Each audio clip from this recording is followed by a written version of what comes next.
म्हणजे हा झालाय पूर्ण भरून, फक्त एवढाच भरायचा आहे. अजून मध्ये मला जड असं उचलतो, एक प्रकारे की नाही व्यायाम होतो. तयार पीठ घ्यायला गेलात ना, मला असं वाटतं अंदाजे हे दोषे भाजलेले हे असे लालसर करून घ्यायचे.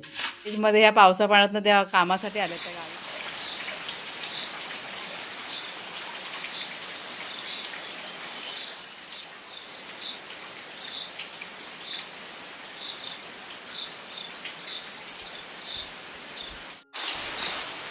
तुकडा अजून घे.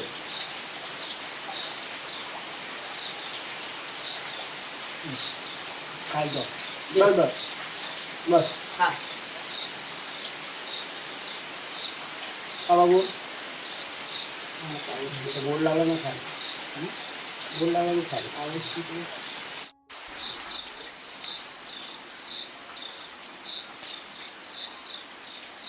तर सकाळी सकाळी बघा हे कोलीत आहेत ना, साफ करायला घेतलेत. साफ करून ते भाजून घ्यायचेत, भरडायचेत.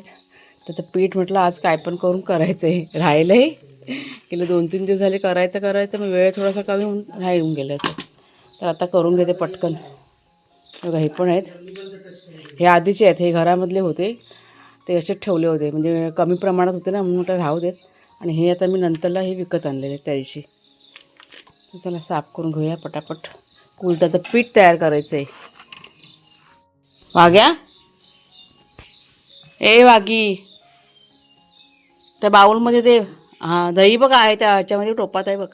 नुसतं नको, थंड असेल त्यात पाणी टाक थोडंसं, नाही गार का होईल ना मग. वा हां तो स्टीलचा टोप आहे व फ्रीजमध्ये, स्टीलचा टोप आहे. 4-5 चमचे टाक. आला आहे तो तिथे. भाग्याला खायला हवे, तर दादाने घेतलं नाही ना.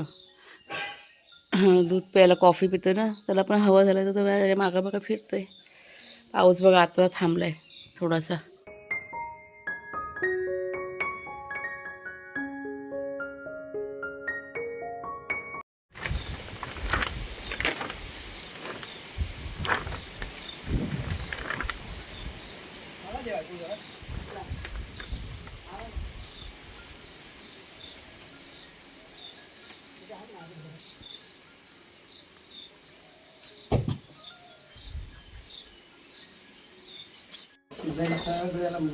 हां वागतो तर म्हटलं घाम निघतो, पण काम करून करून. बघा आता परत चहा प्यायला घेतलाय.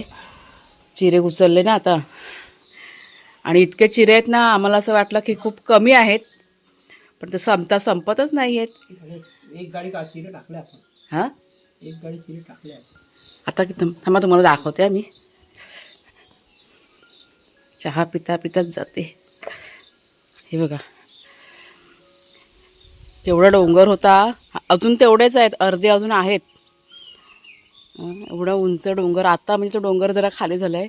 म्हणजे अगोदर असं आम्हाला वाटलं की खूप कमी प्रमाण आहे, पण एवढे आहेत ना, जितके काढतो तितके कमीच, म्हणजे असं सगळं झालेलं आहे. हां हा बघा, हा भरलेला पण तुम्हाला दाखवते. हे आधी टाकलेले, आणि हे बघा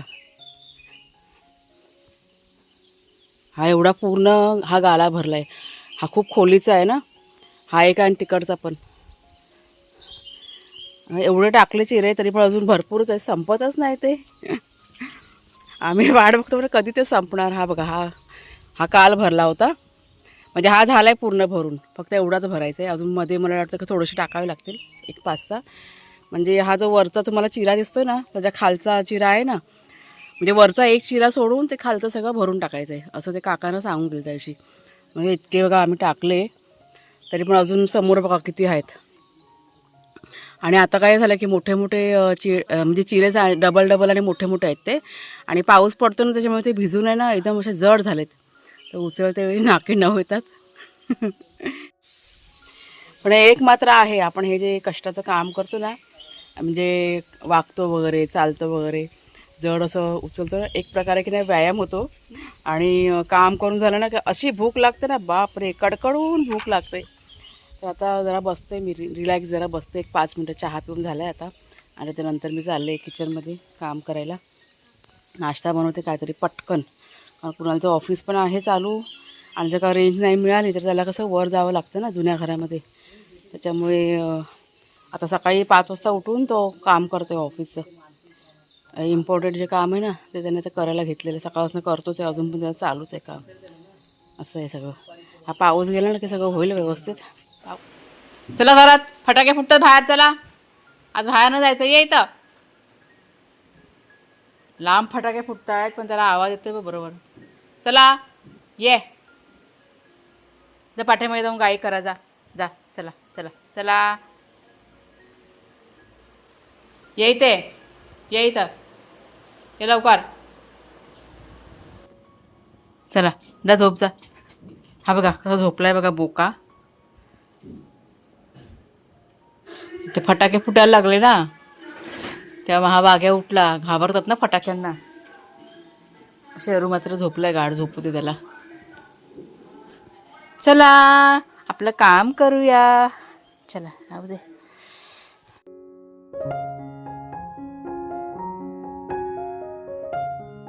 आता बघा संध्याकाळ झालेली आहे आणि मी आता कोळी त्यांना भाजायला घेतलेत. आत्ता सकाळी मी साफ करून ठेवले होते पण सकाळी थोडासा वेळ माझ्याकडे कमी होता ना, त्याच्यामुळे आत्ता घेतलेत भाजायला. कारण हे भाजायचं म्हटलं ना की थोडासा वेळ जातो आणि किती आहेत ते जवळजवळ 2-2.5 किलो आहेत. त्याच्यामुळे म्हटलं संध्याकाळच्या वेळेस आरामात करायला घेतलीत मी आता भाजायला. छान सुगंध सुटायला की नाही सुरुवात झालेली आहे. कोळीत पीठ आता या कोळताची की नाही भाजी वगैरे पण बनते पण आमच्याकडे आवडत नाही भाजी वगैरे, त्याच्यामुळे भाजी मी कधी करतच नाही. फक्त हे पीठ आहे ना भाजून असं घरच्या घरी असं बनवून ठेवायचं किंवा पिठी वगैरे किंवा अजून आपल्याला काही नाश्ता वगैरे बनवायचा असं म्हणजे वड्या वगैरे बघा आपण बनवतो ना अळवड्या वगैरे, त्यात पण हे पीठ की नाही वापरता येतं आणि छान चवीला लागतं असं हे पीठ आहे ते. तर हे बघा हे आता हलकेसे भाजून घेते, तुम्हाला पण दाखवते कशा प्रकारे मी भाजून घेतले ते. तुम्हाला माहीत असेल पण तरी पण घरच्या घरी कुळथाचं पीठ तयार केलं ना तर खूप असं स्वस्त पडतं. तुम्ही जर का बाहेर गेलात ना विकत आणायला तर बघा एवढूचे पॅकेट असतात लहान आणि 40 रुपये 50 रुपये असं ते पॅकेट असतं. म्हणजे समजा ना मला वाटतं अंदाजे 50 ग्रॅम पण नसेल ते आणि एका पॅकेटमध्ये मला वाटतं काहीतरी 2 वेळची पिठी वगैरे बनत असेल. त्याच्यामुळे घरच्या घरी तुम्ही जर का कोळीत आणलात आणि बनवलात जास्त असं काही वेळ जात नाही, पटकन बनतं पण आणि पीठ पण आपल्याला चांगलं मिळतं. तर आता हे जे कोळीत आहेत ना हे मी 60 रुपये किलोनी बघा कोळीत हे घेतलेले आहेत. हे बघा 60 रुपये किलो म्हणजे किती स्वस्त आहेत बघा तुम्ही. आणि जर का तुम्ही तयार पीठ घ्यायला गेलात ना मला असं वाटतं अंदाजे 200च्या वरच काहीतरी भाव आहे. किलोचा भाव सांगते मी, 200-250च्या वरच भाव आहे. त्याच्यामुळे घरच्या घरी असं तयार करायचं की ते बरं पडतं आणि खराब पण होत नाही पीठ. हे छान प्रकारे दळून वगैरे ठेवलात ना फ्रीजमध्ये ठेवून द्यायचं. पॅकेट म्हणजे डब्यामध्ये ठेवलं तरी पण राहतं चांगलं किंवा पॅकेट वगैरे करून ठेवलं तरी पण चांगलं राहतं. मी आता कधी दळलेलं मे महिन्याच्या आसपास काहीतरी दळलं होतं हे पीठ. आत्ता माझं किती 15 दिवस झाले संपलं आहे. आज म्हटलं भाजून घेते. तर तुम्हाला मी दाखवते कशा पद्धतीने मी भाजले ते. आणि मिक्सरमध्येच भरड करून घेणार. आपलं ते ह्याचं भांडं असतं ना मिक्सरचं चटणीचं भांडं असतं छोटंसं, हलकं फक्त फिरून घ्यायचं 1-2 सेकंद आणि नंतरला मग सुपामध्ये पाकडून घ्यायची आणि मग दळून घ्यायची. हे बघा आता गॅसवरतीच घेतले कारण चुलीवरती अशी धग जास्त लागते ना मग करपायचे चान्स असतात, त्याच्यामुळे स्लो गॅसवरती असे भाजून घ्यायचे. आणि हे बघा हे असे भाजलेले हे असे लालसर करून घ्यायचे, जास्त करपवायचे पण नाही. आणि ते भाजून झाले ना का छान असा सुगंध सुटतो आणि तडतड तडतड ते उडायला की नाही सुरुवात होते. मग आपल्याला कळतं की आता हे कोळीत ना भाजून झालेले आहेत. तर चला आता हे भाजून घेते असे. तुम्हाला मी झटपटाने दाखवते कसं पीठ मी तयार करते ते. तर मागच्या 1-2 व्हिडिओमध्ये बघा तुमचे शेअर केलं होतं मी जे पीठ वगैरे तयार केलं ना, बाजरीचं पीठ आहे, गव्हाचं पीठ वगैरे. आणि आत्ता हे कुळथाचं पीठ पण लावायचं होतं पण गेले 3-4 दिवस झाले म्हणजे घरातलं काम इतकं आहे ना त्याच्यामुळे कुठेतरी हे राहून गेलं होतं आणि आज बघा पूर्ण करायला घेतलं आहे. आता हा तुम्हाला समोर बघा स्टीलचा डबा दिसतो ना त्यात बाजरीचं पीठ आहे ना, म्हणजे ते चक्कीचंच भांडं आहे ते, त्यातच ते बाजरीचं पीठ आहे ठेवलं होतं. आता पहिला ते भांडं की नाही मी रिकामी करून घेतलं आणि एका डब्यामध्ये बाजरीचं पीठ आहे ना भरून ठेवलेलं आहे. आणि त्याच्यानंतर आता मी मिक्सरमध्ये कोळीत जे आहेत ते भरडायला की नाही सुरुवात केलेली आहे. म्हणजे थोड्या थोड्या प्रमाणामध्ये कोळीत घालायचे आणि मिक्सर फिरवताना फक्त 1 ते 2 सेकंद आपल्याला मिक्सर फिरवायचा, जास्त नाही फिरवायचा. 1-2 सेकंद फिरवला की पुन्हा बंद करायचा, पुन्हा 1-2 सेकंद फिरवायचं, असं 3-4 वेळा आपण करायचं. त्याच्यामुळे काय होतं की ते कोळीत आहेत ना ते जास्त असे भरडले जात नाही, म्हणजे एकदम बारीक होत नाहीत. त्याच्या साली वगैरे कशा आपोआप आहे ना वेगळ्या होतात. तर तशा पद्धतीनेच मी थोडं थोडं करून आहे ना मिक्सरमध्ये की नाही वाटून घेतलेलं आहे. त्याच्यानंतर आता हे पाखडायला सुरुवात केलेली आहे. म्हणजे कुलताच्या वर बघा साल असते ना, ती आता हे पाकडून आहे ना साईडला करणार.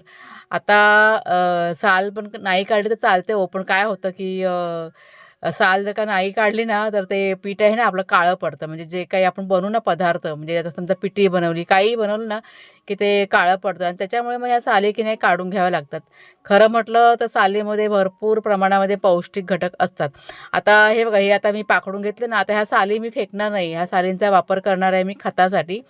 त्याच्यामुळे जितकं पण ते निघालं आहे कुलताच्या साली, त्या सगळ्या मी नंतरला की नाही एकत्र केलेल्या आहेत आणि नेऊन आहे ना आपले बघा वांग्याची रोपं आहेत ना, तिथे मी टाकलेले आहेत. तर टोपामध्ये बघा जितके पण कोळीत होते ना सगळे माझे पाखडून बघा झालेले आहेत आणि बघा अशा प्रकारे मिक्सरमध्ये पण भरडून छान प्रकारे कुळथाचं पीठ की नाही घरच्या घरी आपल्याला तयार करता येतं. तुम्ही ना कधी जर का केलं नसाल ना तर थोडंसं तुम्ही करून बघा, म्हणजे एक तुम्हाला अंदाज येईल की थोड्याशा प्रमाणात केल्यानंतर कसं होतं ते. बोलते मी. तर हे बघा, हे पीठ आपलं ना दळून झालं आहे कुळथाचं पीठ बघा घरचं. आता ही चक्की मला साफ करून घ्यायचे का आपलं चक्कीचं सगळं काम झालं. घरात असेल. हे बघा, आता ही चक्की साफ करायला जाईल अर्धा पाऊण तास तरी जाणार. आता नाही साफ करणार, नंतर करीन थोड्या वेळाने. आता खोलते नंतरला. आता हे पीठ एका डब्यामध्ये भरून ठेवते. हे बघा, वाघ्या शेरू झोपलेत. 10-15 मिनिटं लागतात मी जाऊ. म्हणजे 8-7-8 किलोमीटर असणार. 3 मैल आहे. 3 मैल आहे. 3-4 किलोमीटर आहे. नाही 7-7 पाथर्ड्यावरून 5-7 किलोमीटर होईल. हां तेच. हां 5-7 किलोमीटर. तर आपल्याकडे आज बघा पाहुणे आलेले आहेत. या ताई आहेत ज्या मुंबईवरनं आलेल्या आहेत. आणि आपले सबस्क्रायबर आहात ना तुम्ही, म्हणजे यूट्यूबच्या माध्यमातूनच आमची ओळख झाली. आणि ओळख आमची अशी झाली की बोलतात ना एक नातं कुठंतरी आपलं निर्माण झालेलं आहे असं. नाव सांगा ना तुमचं. हा, मी प्रमोदिनी शिंदे. हां माझं माहेर ओझम तळीवाळी हां हां आणि माझं सासर नरडवे कणकवली गावामध्ये, नरडवे गावामध्ये. तर मला म्हणजे आता प्रिया बरोबर झाली ओळख माझी खूप, म्हणजे तरी 2-3 वर्षापासून आहे. म्हणजे तिचे व्हिडिओ मी बघते आणि त्याशिवाय मला खूप तिचा आदर वाटतो. म्हणजे ते सगळं केलंय तिने, ते बघूनच मला आनंद होतोय. तर आज मला मुंबईला जायचं होतं पण मला जावे नाही, तर तिला भेटण्यासाठी म्हणून मी आज 11 रात्र म्हटलं राहायला आली आहे. हां, त्यांना मी बोलली होती की त्याची तुमचा फोन आला की ते मग भेटल्याशिवाय जाऊ नका असं त्यांना सांगितलं होतं. मुंबईवरनं आल्यात त्या आणि एवढ्या पावसा पाण्यातनं, आणि इतक्या वय, त्यांचं वय पण जास्त असं नाही की कमी वय आहे. हां मला वाटतं 60च्या आसपास आहात ना तुम्ही. 61. हां मग एवढ्या एजमध्ये ह्या पावसा पाण्यातनं त्या कामासाठी आल्यात त्या गावी. त्यांचं खूप महत्त्वाचं काम होतं म्हणून आलेल्या असं. तर म्हटलं करा, आराम करा, बसा, गप्पा गोष्टी तर करतायत दोघं जण. हे बा कुणालचे बाबा पण आहेत. हां चला मग बसा. चला आता मी रात्रीचं की नाही जेवण करायला सुरुवात केलेली आहे. आपल्या ताई बघा आल्यात ना, त्या मला मदत करत होत्या पण त्यांना म्हटलं नका, तुम्ही बसा आराम करा, कारण दिवसभर त्यांची ना खूप अशी दगदग झालेली आहे. आणि पावसा पाण्यातनं इतका प्रवास करून सगळं व्याप करत तर आलं. त्यांना म्हटलं तुम्ही आराम करा, मी पटकन आता जेवण करते असं त्यांना सांगितलं. वाघ्या शेरू बघा आपले आता झोपलेले आहेत गाढ. आणि कुणाला अजून काय आला नाही आहे, कुणाचं ऑफिस की नाही अजून चालू आहे. तो आता येईल अर्धा-1 तासामध्ये. ह्या सगळ्या गोष्टी आहेत. आज थोडासा दिवस ना माझा धावपळीचा गेलेला आहे, पण बरं वाटलं. त्या ताईंशी तर गप्पा मारत आम्ही बसले होते. जवळजवळ अर्धा तास मी भाजी साफ करता करता त्यांच्याशी गप्पा मारलो, त्याच्यामुळे खूप असं रिलॅक्स मला असं वाटलेलं आहे. तर चला मग ताईनं आजचा व्हिडिओ आता इथेच थांबवते. कसा वाटला जरूर सांगा, आवडला असेल जरूर लाईक करा, शेअर करा आणि हाईपसुद्धा करा. पुन्हा आता आपण पुढच्या व्हिडिओमध्ये भेटूया. तोपर्यंत खूप खूप धन्यवाद.